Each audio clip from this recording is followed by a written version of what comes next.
Keluaran pasalnya yang ke-10.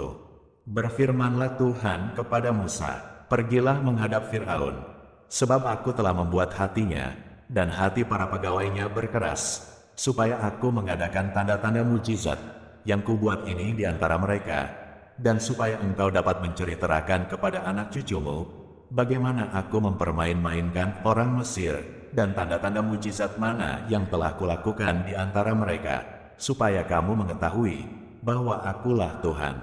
Lalu Musa dan Harun pergi menghadap Firaun dan berkata kepadanya, "Beginilah firman Tuhan, Allah orang Ibrani, berapa lama lagi engkau menolak untuk merendahkan dirimu di hadapanku? Biarkanlah umatku pergi supaya mereka beribadah kepadaku. Sebab jika engkau menolak membiarkan umatku pergi, maka besok aku akan mendatangkan belalang-belalang ke dalam daerahmu. Belalang itu akan menutupi permukaan bumi, sehingga orang tidak dapat melihat tanah. Belalang itu akan memakan habis sisa yang terluput, yang masih tinggal bagimu dari hujan es itu. Bahkan akan memakan habis segala pohonmu yang tumbuh di padang. Belalang itu akan memenuhi rumahmu, rumah semua pegawaimu, rumah semua orang Mesir seperti yang belum pernah dilihat oleh bapamu dan nenek moyangmu sejak mereka lahir ke bumi sampai hari ini." Lalu berpalinglah ia dan keluar meninggalkan Firaun. Sesudah itu berkatalah para pegawai Firaun kepadanya, "Berapa lama lagi orang ini akan menjadi jerat kepada kita?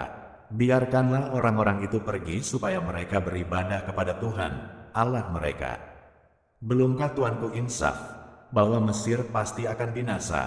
Lalu Musa dan Harun dibawalah kembali kepada Firaun, dan berkatalah Firaun kepada mereka, "Pergilah, beribadahlah kepada Tuhan, Allahmu. Siapa-siapa sebenarnya yang akan pergi itu?" Jawab Musa, "Kami hendak pergi dengan orang-orang yang muda dan yang tua, dengan anak-anak lelaki kami dan perempuan, dengan kambing domba kami dan lembu sapi kami, sebab kami harus mengadakan perayaan untuk Tuhan." Tetapi Firaun berkata kepada mereka, "Tuhan boleh menyertai kamu jika aku membiarkan kamu pergi dengan anak-anakmu. Lihat, jahatlah maksudmu. Bukan demikian, kamu boleh pergi, tetapi hanya laki-laki, dan beribadahlah kepada Tuhan, sebab itulah yang kamu kehendaki." Lalu mereka diusir dari depan Firaun. Berfirmanlah Tuhan kepada Musa, "Ulurkanlah tanganmu ke atas tanah Mesir mendatangkan belalang, dan belalang akan datang meliputi tanah Mesir, dan memakan habis segala tumbuh-tumbuhan di tanah, semuanya yang ditinggalkan oleh hujan es itu." Lalu Musa mengulurkan tongkatnya ke atas tanah Mesir, dan Tuhan mendatangkan angin timur melintasi negeri itu, sehari-harian dan semalam-malaman, dan setelah hari pagi, angin timur membawa belalang. Datanglah belalang meliputi seluruh tanah Mesir, dan hinggap di seluruh daerah Mesir, sangat banyak. Sebelum itu tidak pernah ada belalang yang demikian banyaknya, dan sesudah itu pun tidak akan terjadi lagi yang demikian. Belalang menutupi seluruh permukaan bumi, sehingga negeri itu menjadi gelap olehnya.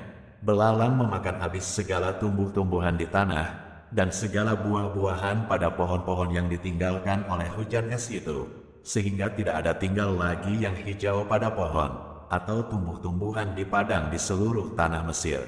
Maka segeralah Firaun memanggil Musa dan Harun serta berkata, "Aku telah berbuat dosa terhadap Tuhan, Allahmu, dan terhadap kamu. Oleh sebab itu, ampunilah kiranya dosaku untuk sekali ini saja, dan berdoalah kepada Tuhan, Allahmu itu, supaya bahaya maut ini dijauhkannya daripadaku." Lalu keluarlah Musa meninggalkan Firaun, dan berdoa kepada Tuhan. Maka Tuhan membuat angin bertiup dari jurusan sebaliknya, yakni angin barat yang sangat kencang, yang membawa belalang itu, dan melemparkannya ke dalam laut Teberau. Tidak ada satu belalang pun yang tinggal di seluruh daerah Mesir. Tetapi Tuhan mengeraskan hati Firaun, sehingga tidak mau membiarkan orang Israel pergi. Berfirmanlah Tuhan kepada Musa, "Ulurkanlah tanganmu ke langit, supaya datang gelap meliputi tanah Mesir, sehingga orang dapat meraba gelap itu." Lalu Musa mengulurkan tangannya ke langit, dan datanglah gelap gulita di seluruh tanah Mesir selama 3 hari. Tidak ada orang yang dapat melihat temannya, juga tidak ada orang yang dapat bangun dari tempatnya selama 3 hari. Tetapi pada semua orang Israel ada terang di tempat kediamannya. Lalu Fir'aun memanggil Musa serta berkata, "Pergilah, beribadahlah kepada Tuhan, hanya kambing dombamu dan lembu sapimu harus ditinggalkan, juga anak-anakmu boleh turut beserta kamu." Tetapi Musa berkata, "Bahkan korban sembelihan dan korban bakaran harus engkau berikan kepada kami, supaya kami menyediakannya untuk Tuhan, Allah kami. Dan juga ternak kami harus turut beserta kami, dan satu kaki pun tidak akan tinggal.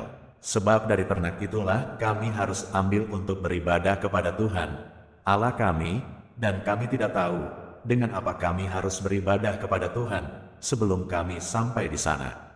Tetapi Tuhan mengeraskan hati Fir'aun, sehingga dia tidak mau membiarkan mereka pergi. Lalu Fir'aun berkata kepadanya, "Pergilah daripadaku, awaslah engkau, jangan lihat mukaku lagi, sebab pada waktu engkau melihat mukaku, engkau akan mati." Kemudian Musa berkata, "Tepat seperti ucapanmu itu, aku takkan melihat mukamu lagi."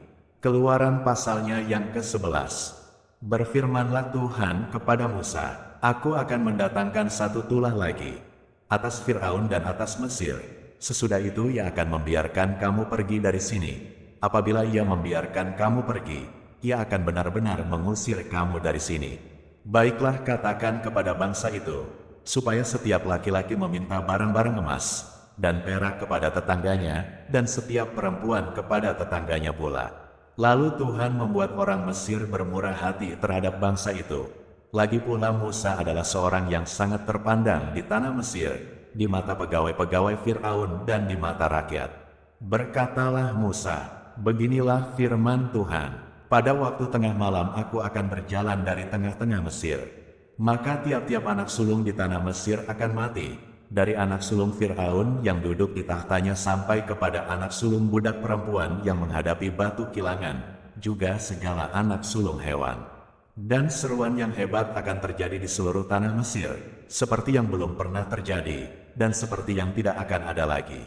Tetapi kepada siapa juga dari orang Israel, seekor anjing pun tidak akan berani menggonggong, baik kepada manusia maupun kepada binatang, supaya kamu mengetahui bahwa Tuhan membuat perbedaan antara orang Mesir dan orang Israel. Dan semua pegawaimu ini akan datang kepadaku, dan sujud kepadaku serta berkata, 'Keluarlah, engkau dan seluruh rakyat yang mengikut engkau, sesudah itu aku akan keluar.' Lalu Musa meninggalkan Fir'aun dengan marah yang bernyala-nyala. Berfirmanlah Tuhan kepada Musa, "Fir'aun tidak akan mendengarkan kamu, supaya mujizat-mujizat yang kubuat bertambah banyak di tanah Mesir." Musa dan Harun telah melakukan segala mujizat ini di depan Fir'aun. Tetapi Tuhan mengeraskan hati Fir'aun, sehingga tidak membiarkan orang Israel pergi dari negerinya. Keluaran pasalnya yang ke-12. Berfirmanlah Tuhan kepada Musa dan Harun di tanah Mesir, "Bulan inilah akan menjadi permulaan segala bulan bagimu, itu akan menjadi bulan pertama bagimu tiap-tiap tahun. Katakanlah kepada segenap jemaah Israel, pada tanggal 10 bulan ini, diambillah oleh masing-masing seekor anak domba, menurut kaum keluarga, seekor anak domba untuk tiap-tiap rumah tangga. Tetapi jika rumah tangga itu terlalu kecil jumlahnya untuk mengambil seekor anak domba, maka ia bersama-sama dengan tetangganya yang terdekat ke rumahnya haruslah mengambil seekor menurut jumlah jiwa. Tentang anak domba itu, kamu buatlah perkiraan menurut keperluan tiap-tiap orang. Anak dombamu itu harus jantan, tidak bercela, berumur setahun. Kamu boleh ambil domba atau kambing. Kamu harus mengurungnya sampai hari yang ke-14 bulan ini. Lalu seluruh jemaah Israel yang berkumpul harus menyembelihnya pada waktu senja. Kemudian dari darahnya haruslah diambil sedikit dan dibubuhkan pada kedua tiang pintu dan pada ambang atas, pada rumah-rumah di mana orang memakannya. Dagingnya harus dimakan mereka pada malam itu juga. Yang dipanggang mereka harus makan dengan roti yang tidak beragi beserta sayur pahit. Janganlah kamu memakannya mentah atau direbus dalam air, hanya dipanggang di api, lengkap dengan kepalanya, dan betisnya dan isi perutnya. Janganlah kamu tinggalkan apa-apa dari daging itu sampai pagi. Apa yang tinggal sampai pagi kamu bakarlah habis dengan api.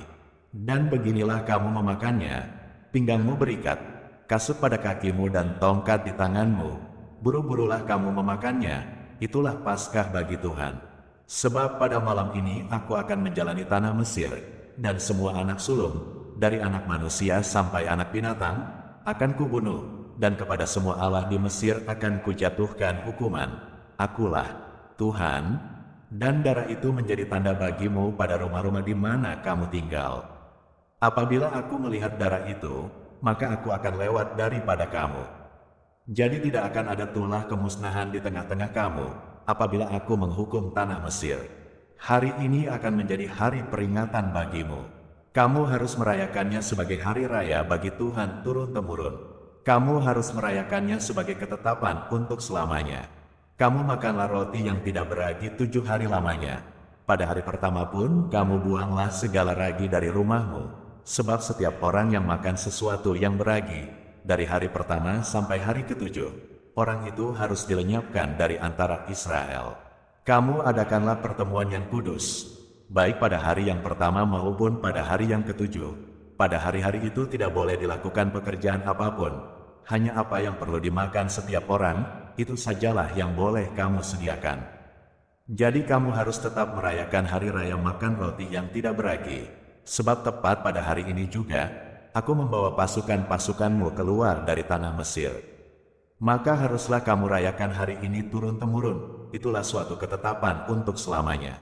Dalam bulan pertama, pada hari yang ke-14 bulan itu pada waktu petang, kamu makanlah roti yang tidak beragi, sampai kepada hari yang ke-21 bulan itu, pada waktu petang. 7 hari lamanya tidak boleh ada ragi dalam rumahmu, sebab setiap orang yang makan sesuatu yang beragi, orang itu harus dilenyapkan dari antara jemaah Israel, baik ia orang asing, baik ia orang asli. Sesuatu apapun yang beragi tidak boleh kamu makan. Kamu makanlah roti yang tidak beragi di segala tempat kediamanmu. Lalu Musa memanggil semua tua-tua Israel serta berkata kepada mereka, "Pergilah, ambillah kambing domba untuk kaummu, dan sembelihlah anak domba Paskah. Kemudian kamu harus mengambil seikat hisop, dan mencelupkannya dalam darah yang ada dalam sebuah pasu, dan darah itu kamu harus sapukan pada ambang atas dan pada kedua tiang pintu. Seorang pun dari kamu tidak boleh keluar pintu rumahnya sampai pagi. Dan Tuhan akan menjalani Mesir untuk menulahinya. Apabila ia melihat darah pada ambang atas dan pada kedua tiang pintu itu, maka Tuhan akan melewati pintu itu dan tidak membiarkan pemusnah masuk ke dalam rumahmu untuk menulahi. Kamu harus memegang ini sebagai ketetapan, sampai selama-lamanya bagimu dan bagi anak-anakmu. Dan apabila kamu tiba di negeri yang akan diberikan Tuhan kepadamu, seperti yang difirmankannya, maka kamu harus pelihara ibadah ini. Dan apabila anak-anakmu berkata kepadamu, apakah artinya ibadahmu ini? Maka haruslah kamu berkata, itulah korban Paskah bagi Tuhan yang melewati rumah-rumah orang Israel di Mesir, ketika ia menulahi orang Mesir, tetapi menyelamatkan rumah-rumah kita. Lalu berlututlah bangsa itu, dan sujud menyembah. Pergilah orang Israel, lalu berbuat demikian, seperti yang diperintahkan Tuhan kepada Musa dan Harun. Demikianlah diperbuat mereka. Maka pada tengah malam Tuhan membunuh tiap-tiap anak sulung di tanah Mesir, dari anak sulung Fir'aun yang duduk di tahtanya, sampai kepada anak sulung orang tawanan, yang ada dalam liang tutupan, beserta segala anak sulung hewan. Lalu bangunlah Fir'aun pada malam itu, bersama semua pegawainya dan semua orang Mesir, dan kedengaranlah seruan yang hebat di Mesir, sebab tidak ada rumah yang tidak kematian. Lalu pada malam itu dipanggilnyalah Musa dan Harun, katanya, bangunlah, keluarlah dari tengah-tengah bangsaku, baik kamu maupun orang Israel, pergilah, beribadahlah kepada Tuhan, seperti katamu itu. Bawalah juga kambing dombamu, dan lembu sapimu, seperti katamu itu, tetapi pergilah. Dan pohonkanlah juga berkat bagiku. Orang Mesir juga mendesak dengan keras kepada bangsa itu, menyuruh bangsa itu pergi dengan segera dari negeri itu, sebab kata mereka, nanti kami mati semuanya. Lalu bangsa itu mengangkat adonannya, sebelum diragi, dengan tempat adonan mereka terbungkus dalam kainnya di atas bahunya. Orang Israel melakukan juga seperti kata Musa. Mereka meminta dari orang Mesir barang-barang emas, dan perak serta kain-kain. Dan Tuhan membuat orang Mesir bermurah hati terhadap bangsa itu, sehingga memenuhi permintaan mereka. Demikianlah mereka merampasi orang Mesir itu. Kemudian berangkatlah orang Israel dari Ramses ke Sukot. Kira-kira 600.000 orang laki-laki berjalan kaki, tidak termasuk anak-anak. Juga banyak orang dari berbagai-bagai bangsa turut dengan mereka. Lagi sangat banyak ternak kambing domba dan lembu sapi. Adonan yang dibawa mereka dari Mesir dibakarlah menjadi roti bundar yang tidak beragi. Sebab adonan itu tidak diragi, karena mereka diusir dari Mesir dan tidak dapat berlambat-lambat. Dan mereka tidak pula menyediakan bekal baginya. Lamanya orang Israel diam di Mesir adalah 430 tahun. Sesudah lewat 430 tahun, tepat pada hari itu juga, keluarlah segala pasukan Tuhan dari tanah Mesir. Malam itulah malam berjaga-jaga bagi Tuhan untuk membawa mereka keluar dari tanah Mesir. Dan itulah juga malam berjaga-jaga bagi semua orang Israel, turun-temurun untuk kemuliaan Tuhan. Berfirmanlah Tuhan kepada Musa dan Harun, inilah ketetapan mengenai Paskah. Tidak seorang pun dari bangsa asing boleh memakannya. Seorang budak belian barulah boleh memakannya, setelah engkau menyunat dia. Orang pendatang dan orang upahan tidak boleh memakannya. Paskah itu harus dimakan dalam satu rumah juga. Tidak boleh kau bawa sedikit pun dari daging itu keluar rumah. Satu tulang pun tidak boleh kamu patahkan. Segenap jemaah Israel haruslah merayakannya. Tetapi apabila seorang asing telah menetap padamu dan mau merayakan Paskah bagi Tuhan, maka setiap laki-laki yang bersama-sama dengan dia wajiblah disunat, barulah ia boleh mendekat untuk merayakannya. Ia akan dianggap sebagai orang asli. Tetapi tidak seorang pun yang tidak bersunat boleh memakannya. Satu hukum saja akan berlaku untuk orang asli dan untuk orang asing yang menetap di tengah-tengah kamu. Seluruh orang Israel berbuat demikian, seperti yang diperintahkan Tuhan kepada Musa dan Harun, demikianlah diperbuat mereka. Dan tepat pada hari itu juga Tuhan membawa orang Israel keluar dari tanah Mesir menurut pasukan mereka.